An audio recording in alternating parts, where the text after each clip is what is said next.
Here we are for our Modsy Game Thinking Teardown. I'm here with Chris Alm from Jam City. Hey, Chris. Hey, how you doing, Amy? I'm so good. Thank you so much for joining us today. Super fun. We're just going to wait a few minutes for folks to gather. While we're waiting, Chris, could you share your background a little, how you first got into gaming and, some of the stuff you've worked on? Because you have a really fascinating background. Sure. So I got into gaming, several decades ago from the comic book industry, actually. I started off being editor-in-chief of a company called Malibu Comics, and then we ended up buying an interactive company. And then from there, I ended up working at Oddworld and did Abe's Exodus and Munch's Odyssey, and then went on to help found High Moon Studios out here in San Diego. And then from there, it's been, I've worked in the mobile industry at my own company called Appy Entertainment, and I worked for Machine Zone, and now here I am at Gem City. So cool. So one of the things that I personally learned from working in the gaming industry was how to do what I call play the space. Like you start a new project and you go and you play games sort of in that genre, around that genre. How do you incorporate that into the work that you do? Much the same way. I mean, we tend to like to do paper prototypes. We like to do, asking people to play little bits and pieces of things. We try to start things out conceptually. And storyboards, from my background also in comics, trying to present things, I think, in an illustrated way is the most important way to go, because people can't understand the walls of text, to be honest. That's a great background for game design. Yeah. All right, so we're going to get started with our Modsy Teardown, what y'all are here to learn about. All right, so let's go ahead and I'm going to turn off my video. So Modsy is a 3D home decor tool and service. And Chris and I and our colleague Lisa, who'll be joining us shortly, played with Modsy and used the service to really understand what it does. It's part of this playing the space. And we're going to share with you what we learned. Now, there's a lot of different ways to do a teardown. You could do a UX teardown or a strategic teardown. This is a game thinking teardown, which means you analyze and understand the customer's journey that you're delivering over time. And that's really what game designers do. We boil it down to discovery, onboarding, habit building, and mastery, which are points along that journey, much as you might make storyboards to sketch out a movie's script. The way you do a game thinking teardown briefly is you start by playing the space. You get together with your team and you choose 2 or 3 or more competitive products that you're going to play or use with your team for a week or 2. And it's really great to have even a small team to work with, because many eyes on the same product will give you different insights. You then visualize the journey. You grab and annotate screenshots of what discovery, onboarding, habit building, and mastery were like using those games or apps or tools. And you use the mastery path in order to do that. You analyze the learning loop, which is that core activity that might pull someone back after onboarding, and map it out using our game thinking tools, which is really a zoom in on the habit building phase of your player's journey. And then you get together and share those insights with your team. That's really where the magic happens. When different people have played different games and you all share your learnings as you're preparing to tackle a new project. So Chris, do you want to share anything about this experience that you had? Yeah, it was really interesting. We've done, of course, game teardowns for a long time, for decades really, but never quite done it this way before. And what was interesting about this was, one, it was a new way of doing a teardown for us. And the second thing that was interesting about it was that we were starting to use non-game apps as well to look at how they were doing it and applying these same rules to it. And I learned quite a bit from both from the games that we looked at, but also specifically from these non-game apps. I did too. It was really inspiring and fun to do it. Now, one of the tools we use to bridge research and design and to bridge insights from teardowns into our design process are job stories. And you're going to see these throughout this presentation. Briefly, this is the form. It's written in a first-person point of view from the point of view of your customer. And it really helps you focus on context and motivation rather than on your particular solution. So we're going to dive into Modsy now. And if you want to follow along now or later, you can grab your teardown. Welcome, Lisa. We're turning off our video right now and going through the teardown. All right. So you jump in. Your timing is perfect. Glad you could join us. So anytime you want, if you want to follow along, and don't worry, you don't have to write down everything you're hearing. We're giving you a template and a cheat sheet to help you remember this and apply it to your own work. That's at gamethinking.io/teardown. So let's dive into Modsy. The first part of Modsy's teardown is discovery. And the story here is something like, for us, when I need to decorate a room, because that was the motivator for all of us, I want to figure out how to style it, buy the right furniture, so I can, what's the motivation? Get a beautiful room that fits my taste and budget, and feel confident in my choices. That's what leads you to a site like Modsy. Lisa or Chris, anything you want to add to this motivation statement? Yeah, I actually had a specific problem I wanted to solve too, which is figuring out what kind of rug was going to go with a new couch.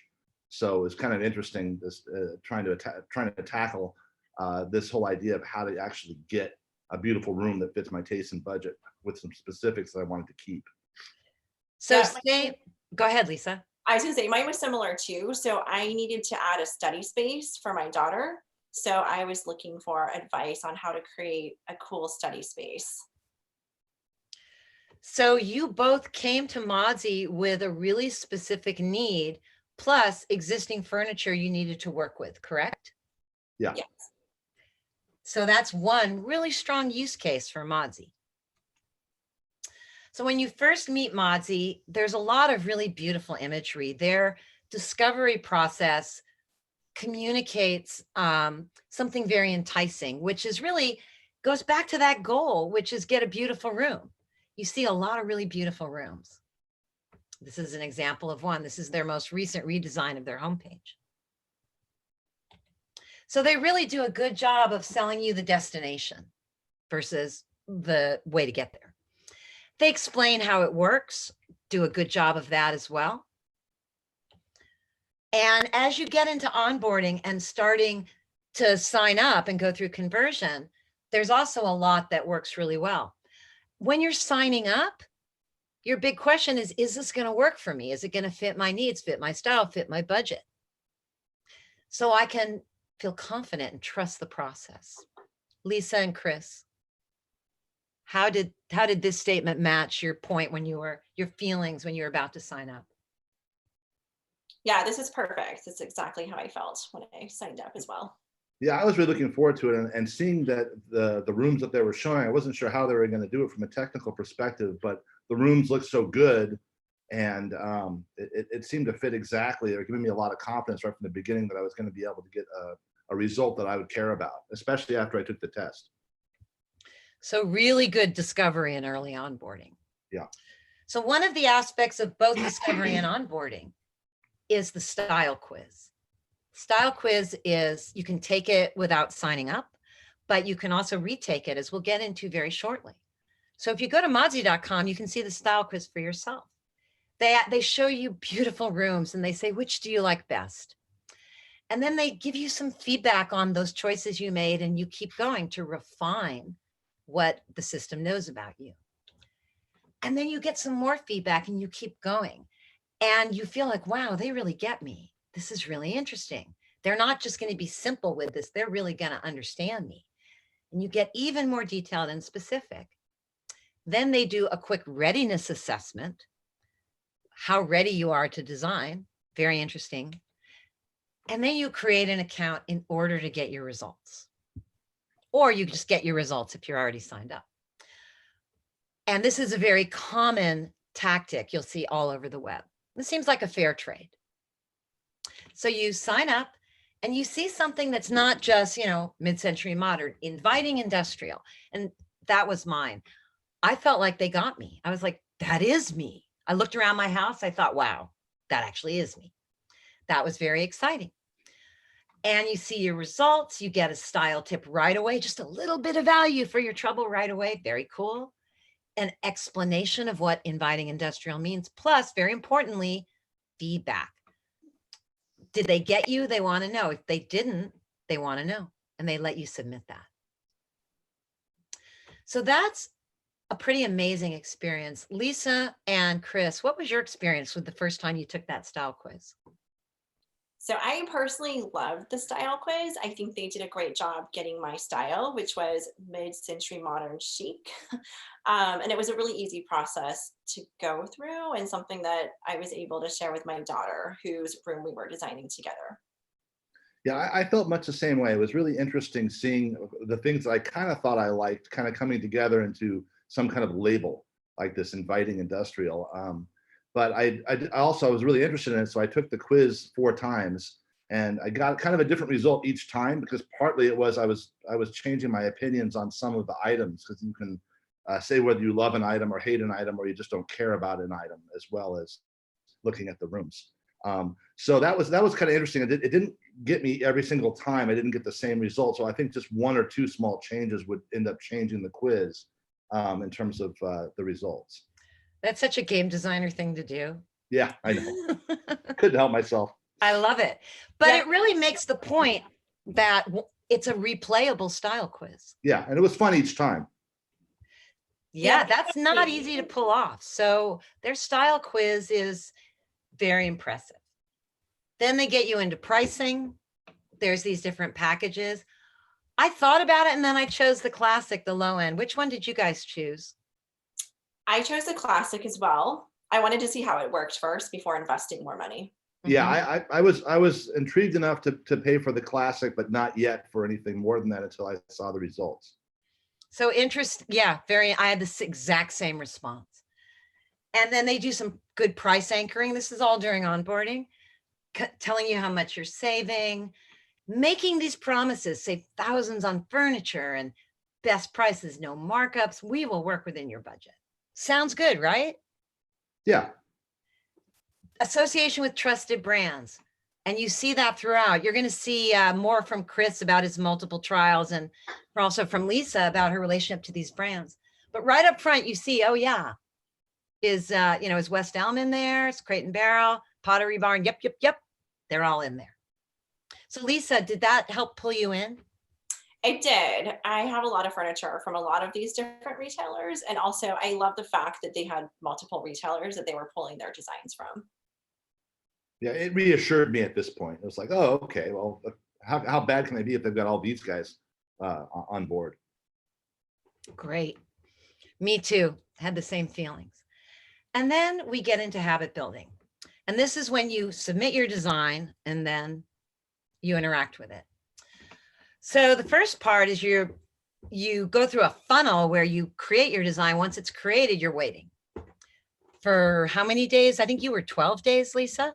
Mine was 12 days. Yes. So a little Mine was 8 than what I had hoped for. Yeah, I think mine was about the same. So what can you do while you're waiting? Well, if you're Chris, you retake the style quiz. Yeah, I went from I think industrial rustic or rustic modern or something to atomic industrial this time. I like the definition of atomic industrial, but it's interesting just to see that part of why you took it so many times is there wasn't that much else to do. Yeah, and there wasn't a whole lot of. I mean, I at this point, I wish the style quiz was more involved, or they asked me more questions, because it felt like one small change and everything I get a different label. But I liked the different styles that they were showing, and that started making more sense in terms of just my own taste, which was a little bit more wide than I thought. So that's an opportunity for the style quiz to become more interesting over time, but it didn't. Yeah, it didn't. I was hoping it would, but it didn't. So then when you get impatient to see your design, you want to get an update. So I'm going to use my example. So here's my kids' room. That's the one I used. This was the before. And then once my photos were approved, I got this email that excited me. Your photos have been approved. What a nice room you have. And then a few days later, new soon it'll come. You'll be meeting your new soon. And then they said, read customer stories, get style inspiration. That's their blog and their social media. I went to the customer stories, and like everywhere I went, I got a lot of marketing to buy furniture and to buy things, which we'll get into later, which, you know, hey, every business needs to be a business. Yeah. But I went, I read stories. And again, I was like impatient, really eager to get my stuff. And then finally, 8 days later, my designs were ready. And it says, we know you took the style quiz, you didn't nail your style. Based on the feedback you provided, we think you're going to love this. And then I saw these designs. And as it turned out, we didn't love it, but it gave us some layout ideas. Mm-hmm. And we're going to get more into that in a minute. But we didn't end up wanting to buy anything we saw here.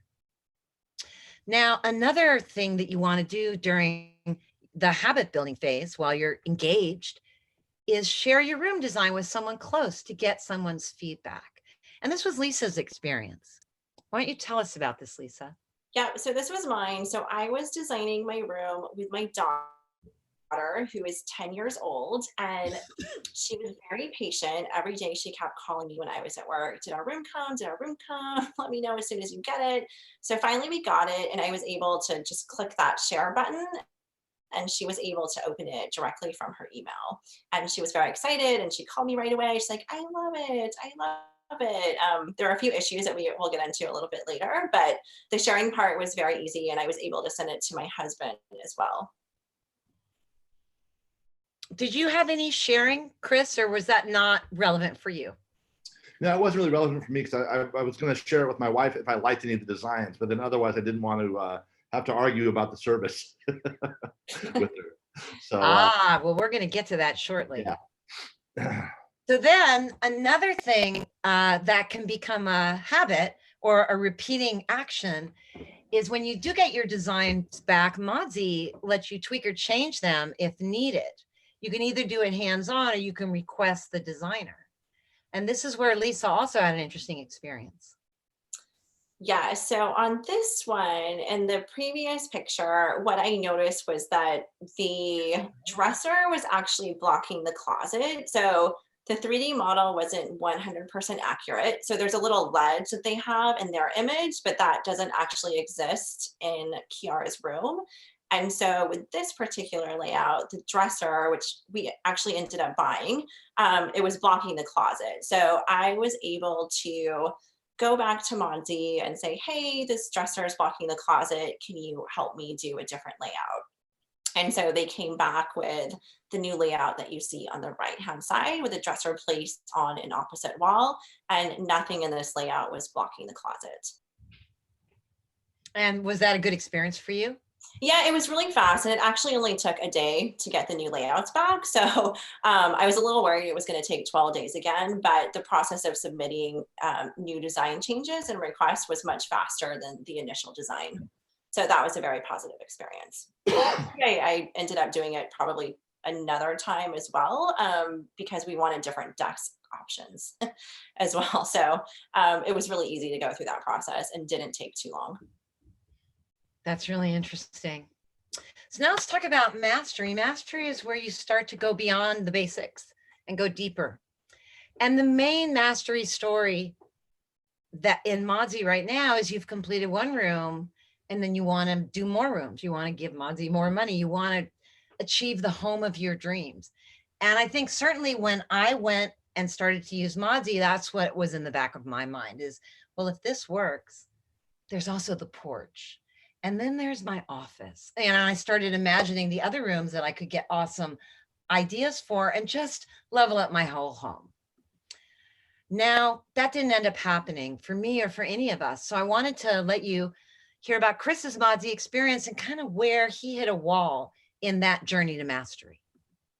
Yeah, I think they did such a great job with the onboarding that I had a lot of trust in sort of a service. And I was kind of hoping, I was expecting that they would give me some of the specific stuff that I was asking for. But then I was also hoping they were going to dazzle me or blow my mind with like a room that I hadn't even expected that would actually, I was sort of hoping they were going to force me to spend a whole bunch of money on something that I would absolutely love.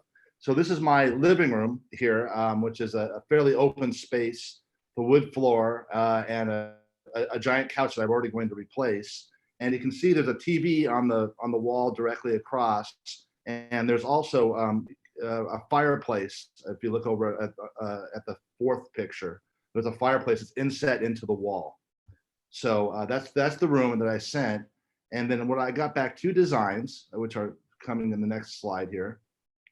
So design one, for me, this wasn't really in my taste. I didn't really feel like this was even what my style had been suggested as. It was very sort of, felt a little pastel-y and a little really blown out and white. And then and it felt like there's just a lot of new stuff that they put. They took they didn't keep anything that I had already had that was sort of neat, and they replaced it with everything. So it kind of felt like, oh, they want me just to buy a lot of stuff. And if you'll notice, they put the TV, they moved the TV, which actually has a lot of electronic equipment behind it. It's built into the wall. They moved it to over the fireplace, which is not what I would have wanted. You can kind of see there. So that was design one, which I didn't really, I felt like they kind of missed the boat on both the style and also just the layout of it.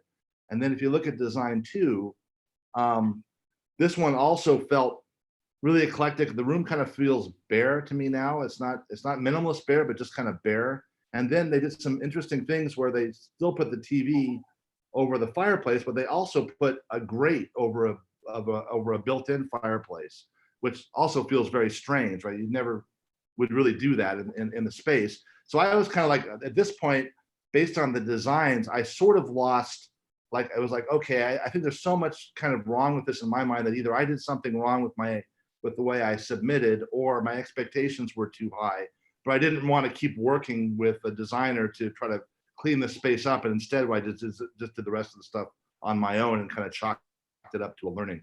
And here's just an example. When I started looking at like the prices and the different furniture that I could get in the room, I thought that was kind of nice. I like the idea you could tap on everything and get a sense of where it was.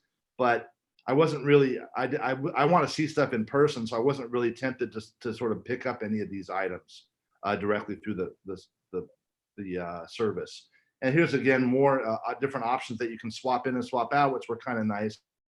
But again, it seemed like this kind of felt to me like it was a grab now to get more furniture rather than to get a good design. And my expectations were that we were going to get that I was going to get a good design as the product, not necessarily that I was going to buy a lot of furniture.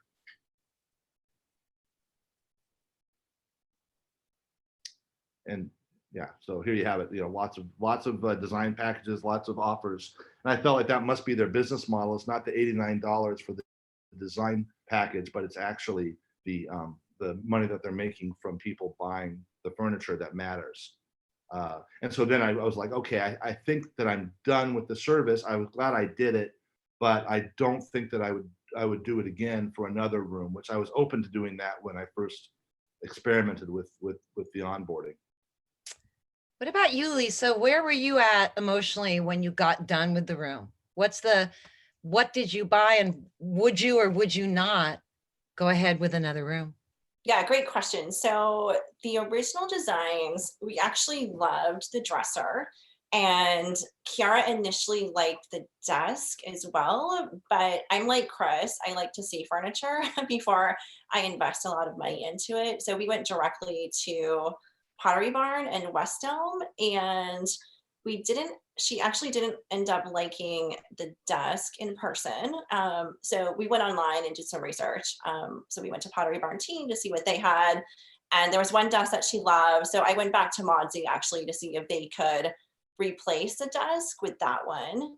And it turns out they didn't have that particular desk in their inventory, but there's another option. It's an add-on. So you can send them, they can actually build out that exact model, that replica in the room for an additional fee, which we didn't do because I could figure out the spacing myself. I didn't need to spend money on that.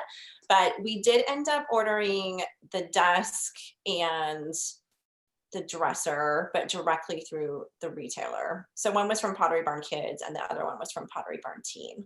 And originally I wasn't planning on buying a bed. So the bed you see in here, I was going to keep her original bed, but with the new desk and dresser, it just didn't look right. So I ended up buying a new bed as well. Not this bed in the image, but it gave me inspiration. So I was definitely inspired by their options. And Kiara was excited, and we actually won't be getting the desk until February, but she's very excited to have her new room.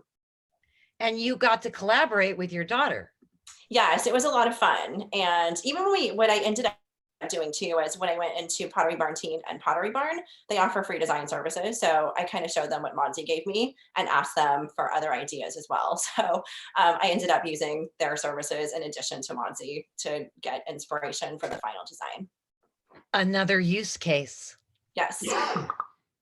So one of the things we all experienced, I think, is once you complete a room design, the whole tone and experience shifts into selling furniture. It doesn't become more about engaging with design. It's really about selling furniture. And so that can, it's not as, I wouldn't say it's as strong as a bait and switch, but it definitely, you start off being very engaged with design with that style quiz. And then at the end, it's just like, buy it, buy it, buy it, buy the furniture. Here's a discount. Here's something else. And then if you poke around a little, as some people do, I know Lisa did, you start to see all these really bad reviews of the furniture delivery experience. And Lisa, I think you ran into that. I did. So I did read the reviews on the furniture delivery, and I wasn't quite sure too, just how the warranty would work.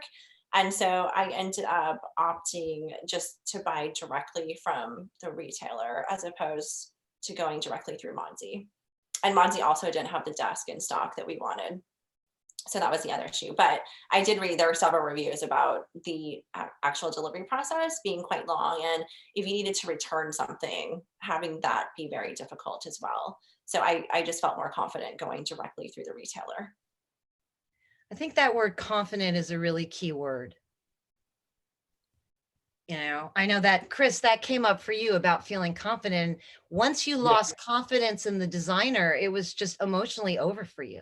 Yeah, it's something I was actually talking to our designers today about it, how important it is that we're building confidence in the people that are using our app, that they're confident in our world model, that they're confident in the information that we're going to give them, that it's going to be useful for them and relevant, and that we're not just, you know, trying to put our hands in their pockets and on a constant level.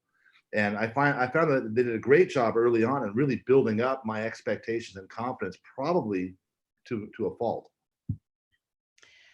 That's so well put.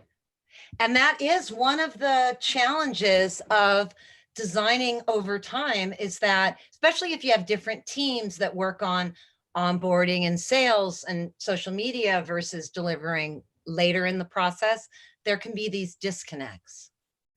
And so let's dive into that. What an overview of what Modsy does well, is a lot of it's that onboarding and discovery, the social media marketing and messaging is spot on. All of us were very attracted. There's a pretty compelling onboarding experience, especially that replayable style quiz. Very engaging. I would like to do it again. It's fun to see what you get, as Chris said. The brand integration with the existing retailers is strong and builds trust up front. And it's also fun, as I know Lisa experienced, you can play around in their 3D tool once you get your designs with trying out a Pottery Barn desk or a West Elm desk. And so that's certainly fun. And then, as Lisa mentioned, the change requests and options, you get some good turnaround and you can say, well, that design wasn't quite there, but try this. And if Chris had been a little more interested in his design or felt like the personalization that he had experienced with the quiz was being taken into account, he might have actually made some change requests and leaned into it. Yeah, that's absolutely true. So the enticing social media presence, these are some of the beautiful rooms that you see. During onboarding, you take the quiz, but they ask you a lot of questions. Which room are you designing? It feels very personalized and very smooth and pleasurable. The style quiz, super fun. Even if you're mildly interested, go to modsy.com and check out that style quiz. Yeah. Now, one thing I'll say too on the style quiz, because I did mine at work. And so I went to my coworkers and said, hey, you guys take this quiz. Let's see what style you are. But it would be great for Modsy if they could add a share button to this. Because I definitely wanted to know what my friend's style was. What a great idea. A great point. Do you have any thoughts, Chris? Yeah, I think that'd be an awesome thing to do. Like I would have definitely, if it was easily shareable, or if I had noticed that it was shareable, I would have sent it to my wife to see what her style quiz was. And then, comparing our we've never done that before. We've never compared our styles head to head, and it's probably very different. We just end up having arguments. That's a great moment. And it really brings up the larger issue of when you're designing over time, when you're really designing your customer journey, identifying those emotional moments that are ripe for sharing is so useful. And this is one of them. Definitely. And then the brand integration and variety we talked about before, very attractive.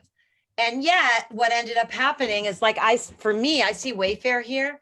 That's where I would go to buy, because I trust Wayfair, because they have a track record with me of having, if not the lowest, close to the lowest prices, and they deliver stuff. Plus, I know how to return it. All that stuff ends up being worth something to consumers. Do you have any more thoughts about this, Lisa, about the brand relationships? Yeah, I think for the brand, I mean, for Kiara's room, definitely, it's not listed here, but they also collaborate with Pottery Barn Teen, and she's 10 years old and she's gone on Pottery Barn Teen before and really likes their style. So that was definitely compelling for me as well. Did you have any relationship to these brands, Chris? Wayfair, I like to shop on them. I haven't bought anything from them, but I constantly shop on them. And then Pottery Barn and West Elm are also ones that I've looked at or been in the stores. And then I'm surprised I didn't have Amazon, but Amazon's the one I trust the most for almost anything. And I have bought some furniture through Amazon before. That's so interesting. Then it's pretty easy to see alternative furniture options, as you could see here. Mm-hmm. And this was Kiara's room, right? Yes, this was Kiara's room. So she had a ton of fun swapping out the products with one another. I mean, we probably spent at least an hour together just looking at different options. It was actually quite fun. I love this version that I see here. Yeah. This one was great. The one problem with this one was that the dresser was blocking the closet. And then I actually loved the way the bookshelves looked. But then when I looked at the product details, it's not a standalone bookshelf. So you actually have to hammer in the shelves into the wall, which I didn't want to deal with. So I actually looked at different design options for the bookshelf as well. So a big part of what all of us got out of this was the ability to get support visualizing our space and how furniture would look in our space. Mm-hmm. But where things fell down is the key business model of Modsy, which is selling the furniture to us. Right. And then these easy to request new layouts, which we already saw from Lisa, was also a real positive. So Modsy does all those well. But then there's some things they didn't do so well. Let's go through them. One is just being let down by the initial designs. Things like, wow, that dresser blocks the closet. And Chris's experience was even more so. And once that happens, you could disengage. That's something for every product designer to remember. And yet, Lisa, you kept going with this. I did, yes. We were having fun redesigning together. And then in this particular layout, it was a little awkward because they put the dresser directly in front of the bed. And it also left very little space between the edge of the dresser and the closet. So the design just didn't work very well. But we kept going. And I will say that again, the process of requesting additional changes was not just easy, but it was also a fun thing to do with my daughter. That's really interesting. That's fun.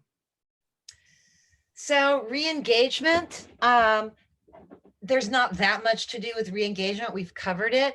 But what happens once you complete a room is re-engagement, just the messaging switches and it stops being about design and it starts being about sell, sell, sell. And I think that's a real, it kind of falls off a cliff, at least for me emotionally. I tune out because I get those sell, sell, sell, discount, discount, buy some furniture. That's not unique. It's not engaging me creatively at all. It's everybody in my world is, telling me that right now. It's the holidays. So that's a real issue. What about for you guys? Just becomes noise. More stuff that's in your inbox that you don't end up paying attention to and just kind of delete immediately or whatever. Because if I were going to buy something, I would have already bought something. Right, exactly. It's kind of a weird use case that they're trying to get me now versus more design stuff. Like I would have expected them saying, hey, you bought one room. How was your experience and how can we make it better and how can we get you into another room? Right. Exactly. So that high pressure follow-up marketing, even on Instagram, that's what you start seeing. Yeah, so this is mine. And the original, I got lots of Instagram ads before I had engaged with the product, which were all about design. And now, both on Instagram and Facebook, all of my ads are around buy more, the sales on, buy more, save more. And it's all about, you can just click directly to shop your room because they know that I've already created a room, but haven't purchased anything. Yeah, often you see this kind of thing happening when you have teams that are siloed. And so, clearly there's a team that's trying to meet their goals. But it's not really connected to the emotional journey that customer's on. And then another thing, the style quiz disappears, right, Lisa?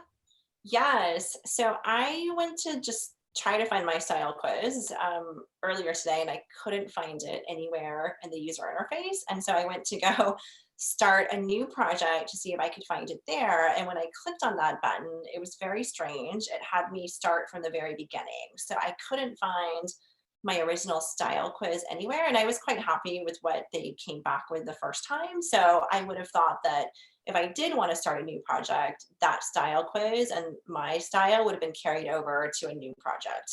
So I wouldn't have to start from scratch. For me, it kind of makes me not trust that they're personalizing things to me. The fact that they didn't save the quiz. It kind of erodes the trust factor, at least for me.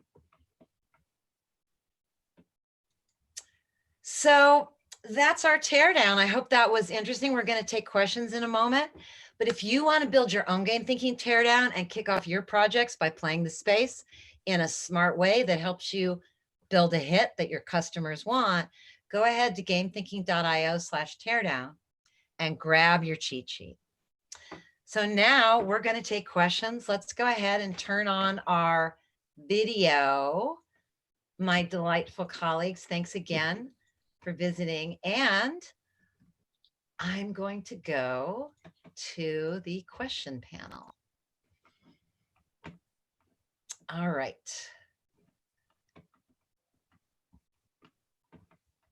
So for, yes, so I'm sorry, I didn't put the Modsy URL. It's modsy.com.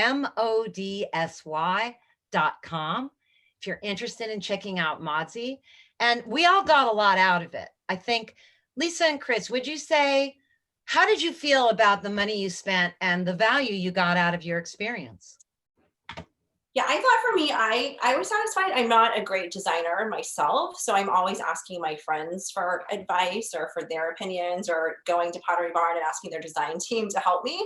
So for me personally, since I ended up kind of modifying the initial layout they gave me, plus buying that particular dresser, I thought that I personally got value out of it. Yeah, it would have probably taken me hours to find that exact dresser if I would have started just on my own. I think for me, I enjoyed the experience of going through it. I'm glad I did it, especially learning more about my own sense of style and what it was.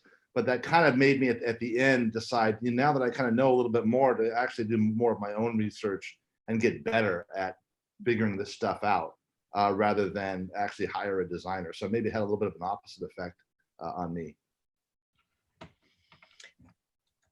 Fantastic. So it looks like that's good. I hope you all enjoyed our teardown. And thank you so much, Lisa and Chris, for sharing your experience and helping all of us figure out how to design products that our customers are going to love and use. Thanks, Amy. It was awesome. Yeah. Thank you so much, everybody. We'll see you again soon, right Bye. here on Game Thinking TV. Ciao. Ciao.